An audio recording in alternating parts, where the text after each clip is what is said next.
नमस्कार, मैं हूं पवन त्यागी, राजनीतिक विश्लेषक। आज मैं बात करूंगा उस विषय की जिसको कांग्रेस ने बड़े जोर शोर से उठाया है। जी हां, कांग्रेस सरकार में वित्त मंत्री रहे पी चिदम्बरम ने और फिर उनके जो प्रवक्ता हैं रणदीप सुरजेवाला ने बाकायदा प्रेस कॉन्फ्रेंस करके मोदी सरकार को घेरते हुए ये कहा कि 73 साल के दौर में सबसे निचले स्तर पर आज देश की जीडीपी गई हुई है, -24 पहुंच गई है और इसलिए इस गड्ढे में गई जीडीपी के लिए मोदी सरकार की वित्त मंत्री निर्मला सीतारमण जिम्मेदार हैं। इसलिए मोदी सरकार को चाहिए कि उनको हटा दें। दूसरी तरफ उन्होंने कहा कि 20 लाख करोड़ का जो आर्थिक पैकेज था वो केवल जुमला साबित हुआ। माने वो ये कहना चाहते थे कि कोविड-19 के टाइम में माननीय नरेंद्र मोदी जी ने जो 20 लाख करोड़ का आर्थिक पैकेज देश के सामने रखा था, देश को देने की बात कही थी, जिसके कारण डूबती हुई इकोनॉमी को उबारा जा सके, उसको कांग्रेस कह रही है कि वो खाली एक जुमला है। और इसलिए वो कहते हैं कि राहुल गांधी और सोनिया गांधी का एक सुझाव है कि मोदी सरकार लोगों के खाते में पैसा डाले। किनके खाते में? तो बोलते हैं साहब सबके खाते में पैसा डालें। ये उन्होंने बताया कि राहुल गांधी और सोनिया गांधी का सुझाव है कि जो नौकरी पेशा लोग हैं, जो व्यापारी लोग हैं, उनके खाते में पैसे डालें। इससे जो है देश का भला होगा, लोगों का पेट भरेगा। वो कहते हैं कि बाकी तो जुमला है और इसलिए वो कह रहे हैं कि 73 साल में पहली बार ऐसी स्थिति हुई है। तो वो कहते हैं रोजी रोटी का सवाल हुआ है और बेरोजगारी पैदा हो गई है। वो एक अभियान भी चलाए हुए हैं कांग्रेसी के सोशल मीडिया के माध्यम से चलाया हुआ है कि बाकी सब ठीक है, हमको रोजगार दीजिए। वो ऐसे टाइम में ऐसा सवाल उठा रहे हैं जबकि हमारे देश के बॉर्डर एरिया में चीन और पाकिस्तान दोनों मिलकर के इस देश के अंदर हमला करने को तैयार हैं। दोनों देश की सेनाएं आमने सामने है। देश की सीमाओं पर भारी तनाव है। बजाय इसके कि वो शांति से इस समय सरकार का साथ दें, वो सवाल उठाने में लगे हुए हैं। ठीक है, कांग्रेस विपक्षी पार्टी है और विपक्ष का काम है सवाल उठाना, लेकिन हम पिछले दिनों जैसा काम कांग्रेस कर रही है अगर उस पर गौर करेंगे तो हम देखेंगे कि सोनिया गांधी केवल और केवल एक काम कर रही है जब से मोदी सरकार आई है कि वो देश के मुद्दों पर मोदी सरकार को घेरकर केवल सरकार को बदनाम करने का काम कर रही है। और उसमें उन्होंने कई बार झूठ का सहारा भी लिया है। कई बार देश के नाजुक मुद्दों पर भी उन्होंने सरकार पर सवाल उठाए हैं। विपक्ष हैं, सवाल उठाइए, सवाल उठाना ही आपकी ड्यूटी है। लेकिन आप यदि राफेल के विदाउट वेपन और राफेल के वेपन के साथ दोनों के बारे में आप जनता को यह कहेंगे कि राफेल में भारी घोटाला हुआ है, तो यह देश की जनता को झूठ बोलकर बरगलाने का काम है और यह देशद्रोह है। मेरे हिसाब से कांग्रेस इस देशद्रोह को करती है। राहुल गांधी बार बार चुनाव से लेकर अब तक लगातार ये कहते आए हैं सुप्रीम कोर्ट की क्लियरेंस के बावजूद भी कि राफेल में घोटाला हुआ है, जबकि बच्चा भी जानता है कि खाली बंदूक और भरी बंदूक के रेट में जरूर फर्क होता है, चाहे वो 100 ही रुपए का हो। तो राफेल का सौदा जो कांग्रेस ने किया था वो बिल्कुल बिना वेपन, बिना टेक्नोलॉजी के था। अभी उसके अंदर कई मिसाइल साथ में लिए मोदी सरकार ने, साथ में टेक्नोलॉजी भी ट्रांसफर हुई है। मैं ये बात भी कई बार समझा चुका हूं, लेकिन उसके बावजूद जो आज बात करूंगा वो है जीडीपी की, और जीडीपी ग्रॉस डोमेस्टिक प्रोडक्ट, इसके ऊपर बात करेंगे। तो वैसे आपको बता दूं कि कांग्रेस ने जो आंकड़े देश के सामने रखे हैं वो 2 तिमाही के बीच के आंकड़े हैं और ये वो समय है भारत का। आप पिछले आंकड़े अगर उठा करके देखेंगे कई सालों के, कांग्रेस शासन के भी देख लीजिए, बरसात के दिनों में हमारे देश में, क्योंकि हमारा देश कृषि प्रधान देश है, कृषि आधारित जो खेती होती हैं वो कोई भी इस समय पैदावार नहीं होती। सब्जियां भी इस समय पानी में अधिकता होने के कारण, बारिश होने के कारण स्टोर में जो रखी हैं वो केवल बाजार में आती हैं। अधिकतर सब्जियां पानी ज़्यादा होने के कारण खराब हो जाती हैं। स्टोर में रखे होने के कारण जो सब्जियां बाजार में आती हैं उनके रेट, क्योंकि कोल्ड स्टोर का रेट भी उसमें लागू हो जाता है जो किराया जाता है, और इसलिए थोड़ी सब्जियां भी महंगी हो जाती हैं। लेकिन कांग्रेस और उसका बिकाऊ मीडिया इस देश के बारे में हमेशा हर साल जब से मोदी सरकार आई है इस मुद्दे को उठाते हैं, और सब्जी के रेट अगर वो नहीं भी बढ़ने होंगे तो इनका मीडिया बढ़वा देता है और ये देश को बरगलाने का काम करते हैं। तो आगे वो कहते हैं कि जी अब आप जीडीपी कैसे ग्राउंड पे, वो कह रहे हैं कि भारत की डाउन गई है। आप अगर जीडीपी का ग्राफ देखेंगे, दुनिया के जितने देश हैं वो कहते हैं भारत की 24 पे गई, -24 पे। तो अमेरिका सबसे उन्नत देश है, विकासशील देश, विकसित देशों में है, हमारा देश विकासशील देशों में है। अमेरिका की भी जीडीपी इस समय -20 के करीब है। चीन की जो जीडीपी है वो थोड़ा ग्रोथ करी है, और उसका कारण है क्योंकि कोरोना उसी ने फैलाया है, और ये चीन का ही आंकड़ा पेश कर रहे हैं। तो क्या कांग्रेस चीन की प्रवक्ता है? कांग्रेस के प्रवक्ता ये चीन का उदाहरण देकर पूरी दुनिया के आंकड़ों को जनता से छुपाते हुए सरकार को घेरने की कोशिश कर रहे हैं। जी हां, जीडीपी डाउन गई है, लेकिन बरसात के दिनों में हर साल होती है। इस साल जो अलग से चीज हुई है जिसके कारण इतनी तेजी से नीचे गई है वो है कोविड-19। कौन नहीं जानता, पूरी दुनिया के देश सब जानते हैं, देशवासी जानते हैं कि ये जो वैश्विक महामारी है कोरोना, इससे दुनिया के सारे देश प्रभावित हैं। तो भारत कैसे अछूता रह सकता है? भारत में भी इसका असर हुआ है, और दुनिया के कई देश ऐसे हैं जिनके पास पहले से ही इतना धन था और पहले से ही उनके पास कोई टेंशन नहीं थी। जैसे हमारे बॉर्डर पर चीन और पाकिस्तान की टेंशन है, हमें जबरदस्ती युद्ध की ओर धकेला जा रहा है, जिसके कारण एक तरफ कोविड-19 की मार से हमारे स्कूल बंद हैं, कॉलेज बंद हैं, रेल बंद है, हवाई जहाज बंद हैं, सरकारी बसें बंद हैं, फैक्ट्रियां बंद हैं, मार्केट तक भी बंद रही। तो सरकार के पास आय के स्रोत क्या हैं?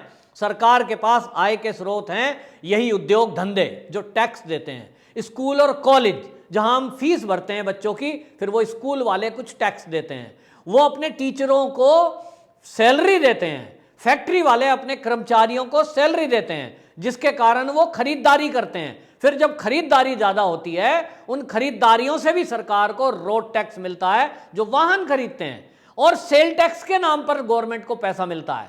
क्या ये इतनी सी बात कांग्रेस नहीं जानती? जानती है, लेकिन जानबूझकर उनको केवल और केवल मोदी सरकार को और मोदी को टारगेट करना है, लोगों को भरमाना है, भ्रम में पैदा करके लोगों को केवल ये बताना है कि ये सरकार ठीक काम नहीं कर रही है।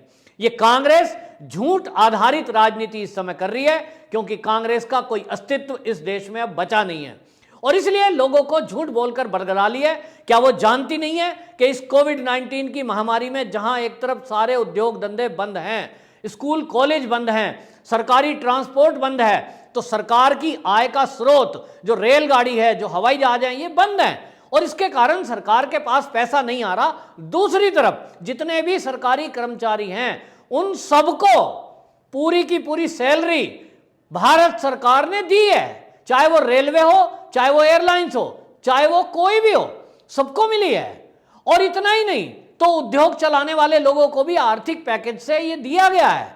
दूसरी तरफ आप देखिए कि इसी में जो पीएम केयर्स पर सवाल उठाया था कांग्रेस ने, उसी पीएम केयर्स से पता लगा है कि मोदी जी ने अपनी आमदनी में से उसमें लाखों रुपए दान में दिए हैं। जिस पीएम केयर्स को लेकर के ये कांग्रेस सवाल उठा रही थी, उसी से 48,000 वेंटिलेटर, जो एक वेंटिलेटर की कीमत काफी होती है, 48,000 वेंटिलेटर सरकारी अस्पतालों में केंद्र सरकार की तरफ से उस पीएम केयर्स में से दिए गए हैं। उसी तरफ आप देखिए, हमारे देश में एक भी पीपीई किट नहीं बनती थी, आज 4.5 लाख पीपीई किट बनाई जा रही हैं और वो सरकार उन्हें यूज करा रही है। दूसरी तरफ 5 किलो गेहूं, 5 किलो चावल, और अभी पहले कभी ऐसा हुआ नहीं, हमने कभी सुना नहीं, 1 किलो चना भी वो मजदूरों को, जिनके पास भी कार्ड गरीबी की रेखा के नीचे का है, वो उन कार्डधारियों को, सभी लोगों को, पीडीएफ कार्डधारियों को ये राशन 3 महीने का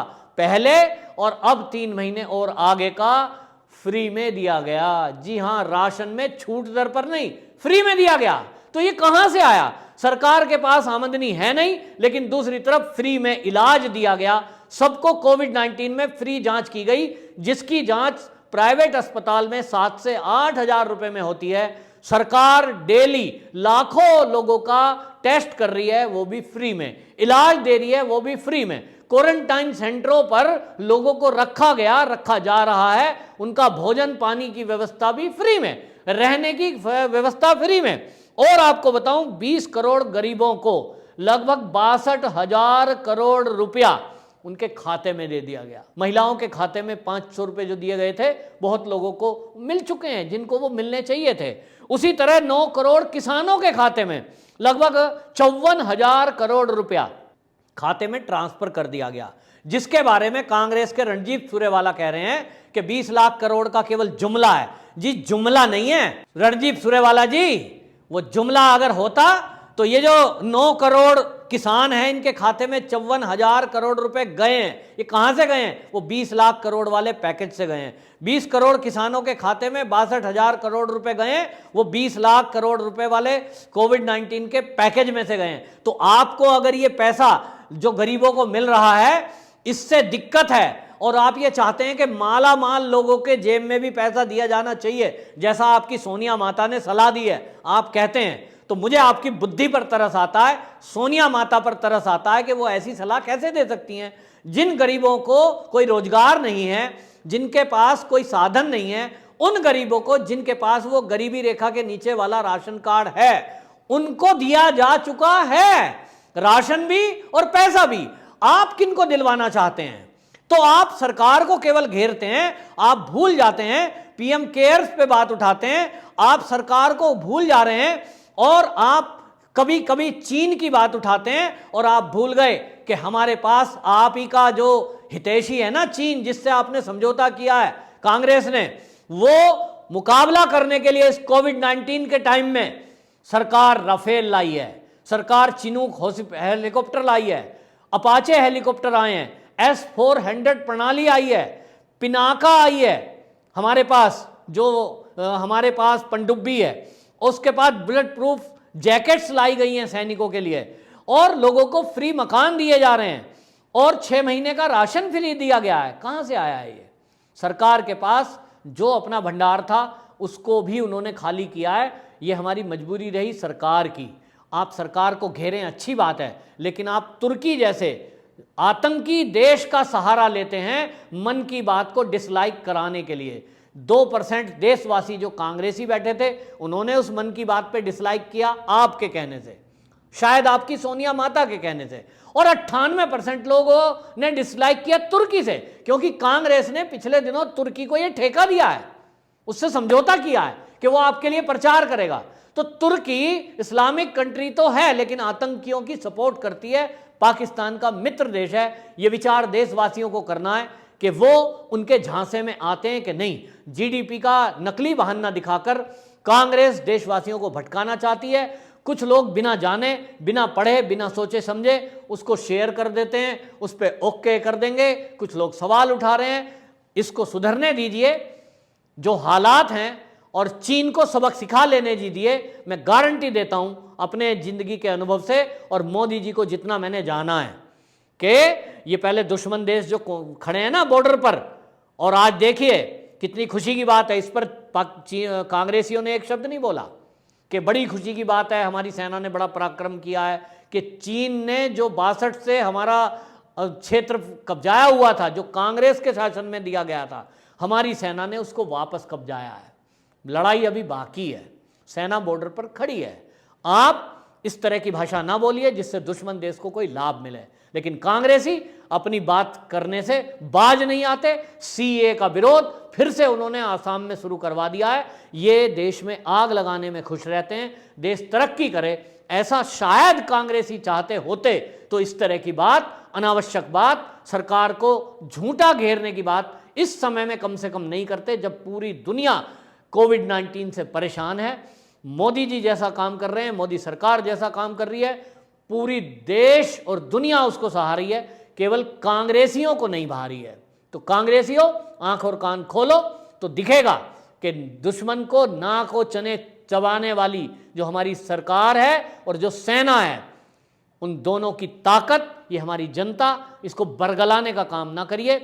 पहली बार ऐसा हुआ है कि चीन को थप्पड़ मारकर हमने उसकी छाती पर बैठे हैं हम।